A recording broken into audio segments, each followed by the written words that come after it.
Hi everyone, Gio here. I hope everyone had the best blessed day they could have today.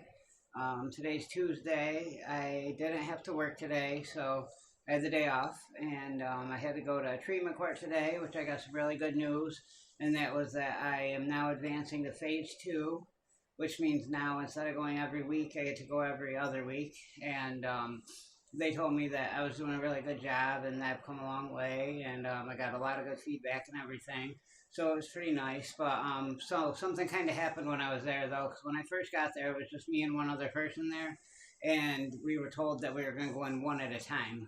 The other person went in first.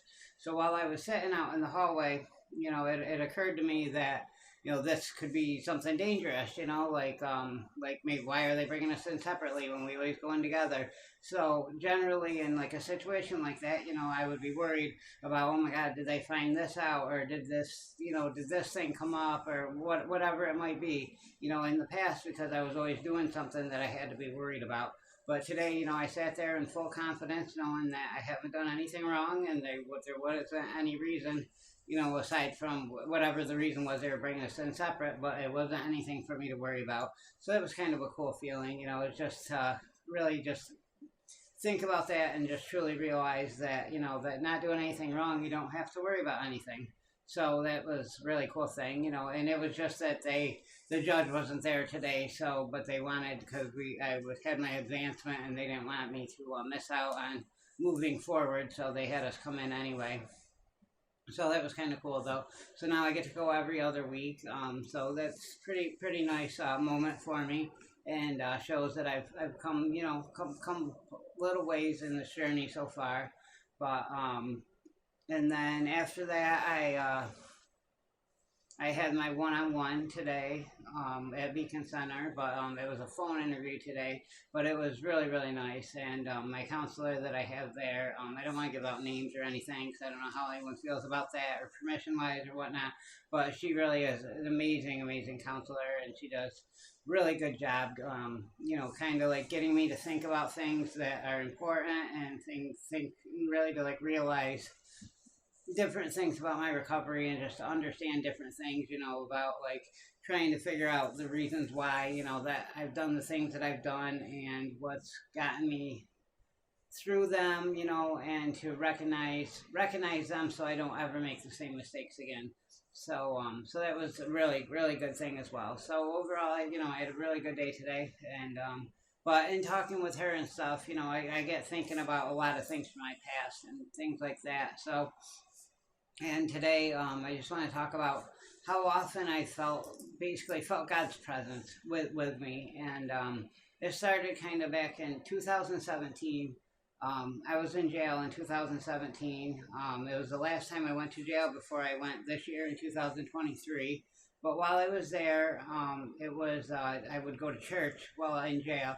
And this one day I go to church, and the church lady hands me a Bible, and I'd been going probably 5, 6, 7 times at this point, and but then this day she hands me a brand new Bible, and the Bible was from Joyce Meyer, and it was called The Battlefield of the Mind. That was what the Bible was titled, and she handed it to me and said, "The Lord wants you to have this." So, and this lady, she was amazing when she came in there and everything, and I hope at some point I get to run into her again, because she really was an amazing speaker for God and an amazing representative for Him, and taught me a lot, and really made me feel a certain way. Really kind of got me to start down this path. It really was her that kind of jolted me down this path, to realize that. But when she handed me that Bible, the one thing about the Bible, when I opened it up, it was $120 was the cost of the Bible. So, like, for her to hand that to me and say, "The Lord wanted you to have this," I thought that was such a cool thing. And at that time, my brain at that time was a lot different than it is now. So I wasn't at peace at all with myself at that point. So I had a lot of trouble sleeping at night at that point, and I was having to take pills to try to sleep, and I was having like so much, because I was so not at peace with myself and with like my life, just how my life had went at that point, and I was so just like not okay with anything. So wasn't, so my mind would never shut off. Like, I remember specific times going to jail where I would go to jail for like, I don't know, a whole week. And that whole entire week, I would not sleep for 1 minute that whole week because I just could not get my brain to shut off. And that was just such a terrible, terrible feeling to feel like that. And I didn't like that at all. And they don't just hand you meds when you get to jail. So trying to like, I couldn't sleep at all because I didn't have anything to help me get to sleep. But now at this point, I don't take any meds at all to sleep, and I sleep fine. And I think it's because I'm a lot more settled and my brain's a lot more at peace and everything now. But that was the first thing though, was her handing me that Bible, which is an amazing, amazing thing that she did for me, you know. And I read that Bible, but I had a lot of trouble reading Bible at that point because I couldn't keep my mind focused. So like reading like pages, like I'd read a whole page and I'd be like, oh my God, I don't even have any idea what I just read. So, but in that Bible, it had little like excerpts like throughout each section that gave you you know, the point, you know, that they were trying to make, and the points based on, you know, the battlefield of the mind along that topic. So it just gave you the fine points, you know, what you were supposed to learn from that section. So I was able to read all those. So the Bible was a really, really big teaching method for me, and it was such a great thing because I wasn't able to read a regular Bible, and it really got me started down the path. And then later, a continuation of that time when I was in jail. So, and I do believe that everything happens for a reason, how everything happened, but I ended up getting transferred to Albany County Jail. And while I was out there, probate, like I was in jail for probably 5 months at this point. I did 7 months altogether. But a probation officer comes out to do my PSI, my pre-sentence investigation. And while he's there, you know, he asks me questions and everything. I tell him how I'm reading the Bible and stuff. And immediately, like, he says, oh my God, I just got goosebumps, he says. And he tells me how he was, himself a born-again Christian, and how he was like 1 out of 13 people that could have been sent there to speak with me. And he felt like he was sent there for a reason, you know, and he offered me a lot of support, and we talked and stuff. And he felt like that I was, you know, like that he was called to do that as well, you know, same as like the other lady was called to bring me the Bible and let me know what the Lord was thinking about me. He felt like that he was called to do that as well. So, and he offered me to possibly, if I wanted to attend church with him when I got out. And like, it was such an amazing thing for him to do that, you know, especially me at that point, because I wasn't, in my head, I wasn't at all like a good person yet. I wasn't going down that path yet. Like, I wanted to, the thoughts were there for it, but I wasn't exhibiting any of the behaviors or anything that I am now. So, but I did take him up on the offer, and I did attend church with him, and I got to know like him and his family, and it was such an amazing thing for them to do that for me. But the thing was is that I never felt comfortable. I felt so out of place when I went there, and I felt like I was just kind of like I didn't belong. That was kind of how I felt at that time, and that was just because I wasn't ready yet.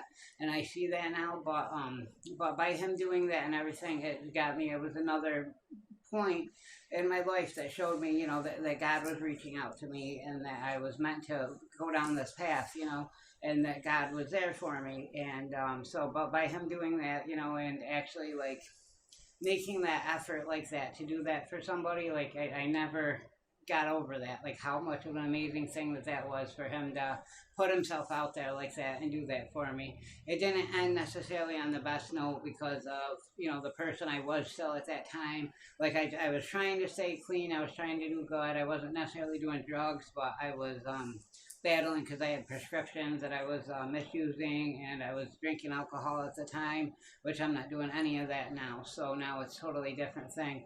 But I just didn't feel like I belonged. So like I would go attend church, I would just sit there quietly, and you know, I always got the message, and I was always like, wow, you know, that definitely applies to me.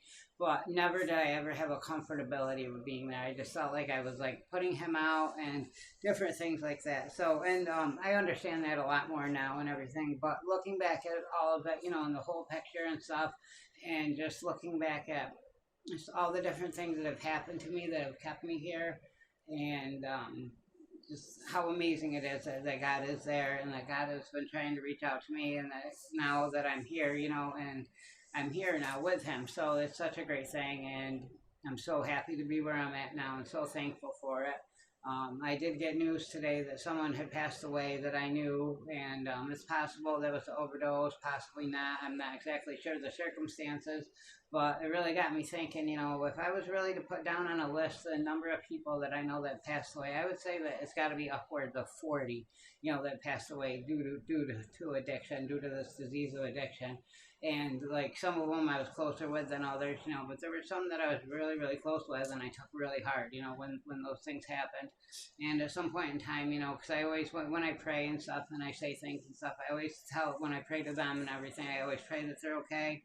And I pray that at some point in time, I'll be able to show them honor, and I'll be able to honor them and get people to remember them. So that's hopefully what my goal is going to be.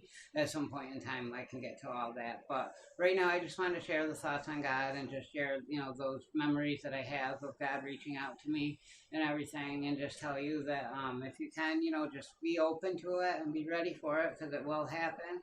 And just when he does try to reach out to you, just be ready for it and try to get yourself in the best position where you can be ready for it, and just try to live the best life that you can as far as being good for this world, doing a good job for the world and being good to other people. And then, God will do that. He'll reach out to you. So like he did for me. So I want to say thank you. I love you all. I hope everyone has the best blessed day, and I'll talk to you everybody soon. Love you guys. Bye. Thank you for everything.